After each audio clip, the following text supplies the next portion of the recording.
Kung naging mainit na usapin ngayon sa bansa ay ang issue ng Ghost Project sa bayan ng Angono sa lalawigan ng Rizal.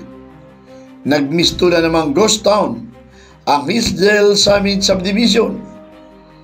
Ang dating dinarayo, ipinagmamalaki at masigla at destinasyon ng mga lokal at dayuhang turista. Ito na ngayon ang naging hitsura. Sarado. Walang katawa-tawa ngayon.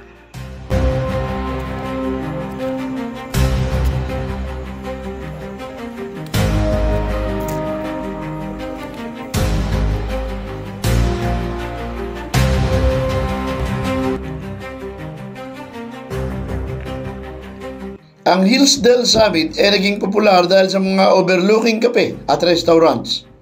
Kabilang ang Tagpuan Kape, Skyview Kape, Walang katawa-tawa, Tanaw Comedy Bar, Kape in the Sky at iba pa. At sa mga nakakanmanghang tanawin habang nakatunhay sa lawa ng Laguna at Metro Manila. Kabilang din sa dinarayo ang nakakamanhang tanawin sa gabi habang nakatunhay sa lawa ng Laguna at sa Metro Manila. Ngunit, ano nga ba ang pangunahing dahilan? Bakit humantong sa ganito? Natigil ang negosyo at maraming nawalan ng hanap buhay. Hindi lamang mga negosyante, kundi lalo tigit ang mga manggagawa. Nag-ugat ang lahat matapos na ipasara ang mga pangunahing daanan ng Hillsdale Summit Subdivision at napilitang huminto sa operasyon ang mga negosyo. Ito'y matapos na isilbi ang isang writ of execution laban sa ilang istruktura sa lugar pabor sa Park Developers Incorporated. Isinasaad sa writ of execution na isinilbi ni Sheriff Ronaldo C. Olosisimo na isinilbi noong October 13, na ibinatay naman sa desisyon na inilabas ng Municipal Trial Court ng Angono noon pang July 12, 2022. Inaatasan ng defendant na si Rolly Kalinisan at 5 iba pa na bakantihin ang bahagi ng N. Bernardo Street at ang tapat na Lot 1 N. Bernardo Street. Ipinagbabawal na rin ang paggamit ng road network at pinagbumulta ang plaintiffs. Sa ginawang pagsasarado ng daanan, nadamay pati ang mga wala namang kinalaman sa kaso tulad ng Tagpuan. Ayon sa tagapangasiwa ng Tagpuan, sila ay hindi kasama sa kaso. Katunayan, ang property na kanilang pinagtatayuan ng establishmento ay nabili ng may-ari ng Tagpuan sa auksyon ng provincial government ng Rizal. Updated rin naman ang pagbabayad nila ng buwis. Mayroon ding kaukulang business permit at building permit mula sa pamahalaang bayan.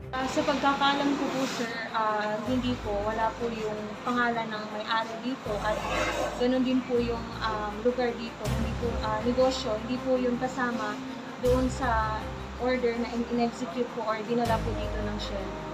So wala kayong kinakaharap ng kaso ngayon regarding dito sa possession of property? Wala po sir. Regarding po sa property or paglabag po sa or issue about land, wala po kami kaso.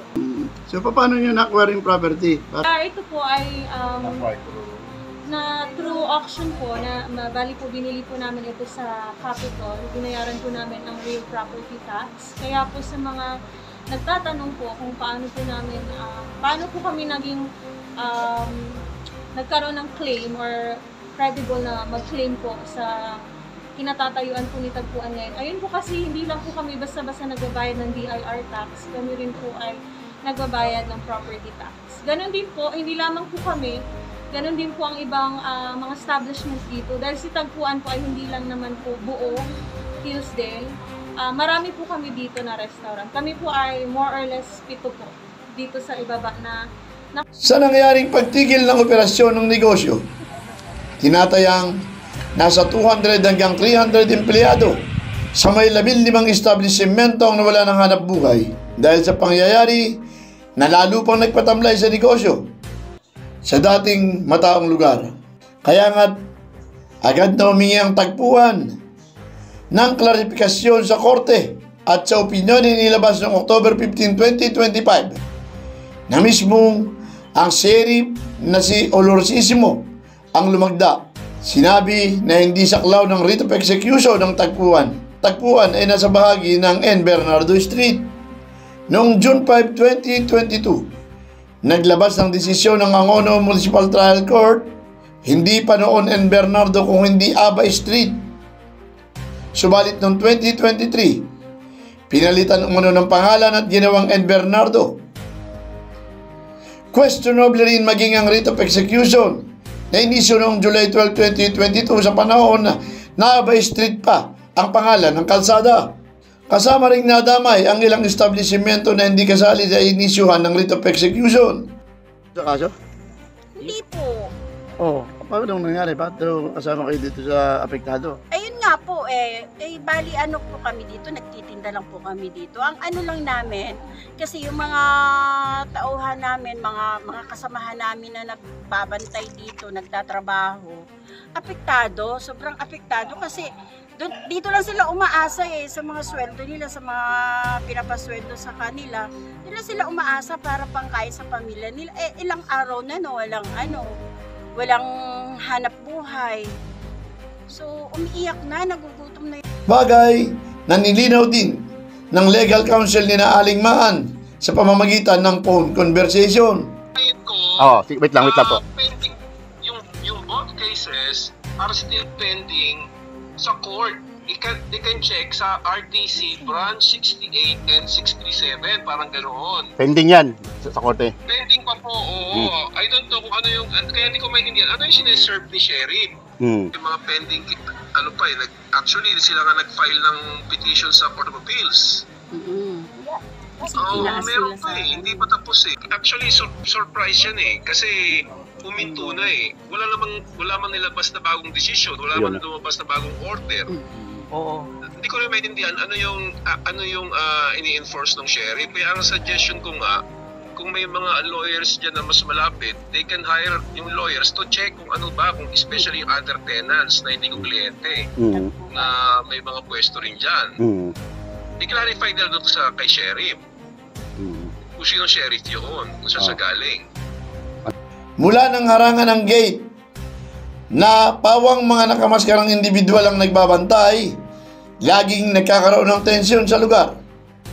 Pinakahuli ang nangyari noong October 18, 2025. Sa naganap na tensyon, agad na tumawag ang Pangulo ng Pamamarisan Rizal Press Corps na si Neil Alcover kay Police Colonel Peloteo Gonzalo, Provincial Director ng Rizal PNP. Agad namang ipinarating sa Angono PNP ang nangyari at mabilis ding rumisponde ang mga kagawad dito. Sa nangyaring pakikipag-usap ng mga mamamahayag sa opisyal ng Angono PNP, binanggit ang concern ng GIL sa mga nakabonet na kalalakihan na nagbabantay sa gate na magkaroon ng proper identification at huwag takpan ang kanilang mga mukha. Bagamat tigil na ang operasyon ng mga coffee restaurant, subalit may mga dumadaan pa rin mga customer at nagtatanong kung pwede sila makapasok sa lugar. Sarado daw po.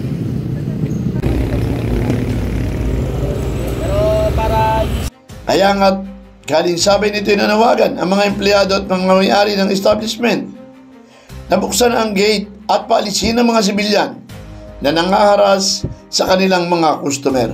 Nakikiusap po sana na since hindi naman kami kasama sa order, sana po buksan po nila yung gate at paalisin po nila itong mga civilian po na pilit hinaharas po yung mga customer or ganon din po yung panganib sa buhay namin mga empleyado po dito. Una na rin nagpahayag ng pagkadismaya ang mga negosyante sa lugar sa pahayag ni Mayor Jerry Calderon na hanapan sila ng lilipatang lugar na tinawag nila ang pahayag na ito na hindi makatarungan. Kabayan na negosyante dyan, baka mayroong pang ibang lugar. Kasi on and off po yung problema na yan On and off. Dati nag-advise yung mga bantay dyan na magko-collecta sila ng parking for the maintenance of fish and oil. Hindi naman po ata makatarungan na basta-basta na lang po natin ilipat ang establishment ng ganun-ganun kadali. Sa umpisa pa lang kayo po ang nagbigay sa amin ng permiso na magtayo po ng negosyo dito, business permit, building permit, at lahat po ng permit ng ahensya ng gobyerno. So, napakadaling sabihin sa kanila na basta na lang ilipat. Ngunit po yung pagod, puyat at pera sakripisyo po na inilaan ng mga negosyante dito, hindi po madali ang pinagdaanan po namin dito. Nananawagan din sila sa kinaukulan na magkaroon ng patas na pagtrato at pagdinig. Magkaroon ng mga dialogo sa pamamagitan ng local government unit at magkaroon ng proteksyon para sa kanilang mga empleyado at negosyo sa mas madaling panahon. Sana po matugunan po nila ang panawagan namin. Labas po kami sa usaping lupa dahil ang mga business owners po ang gumagawa ng kanilang hakbang kung paano ito marisolba. Ang amin lamang ay mapaalis po ang mga illegal na civilian po na nakapasok dito sa Hillsdale. Yung pamilya nila, kaya nananawagan po kami sa mga kinauukulan na kung sana hanggat maaari mabigyan po ng solusyon, marisolbuhan, maitama yung mga mali. Nagugutom po yung mga pamilya ng bawat isa na umaasa lamang dito. Yan ang special report. Felix Tambongco, The Observer News, DWRB 103.9 News FM. Ikaw ang una.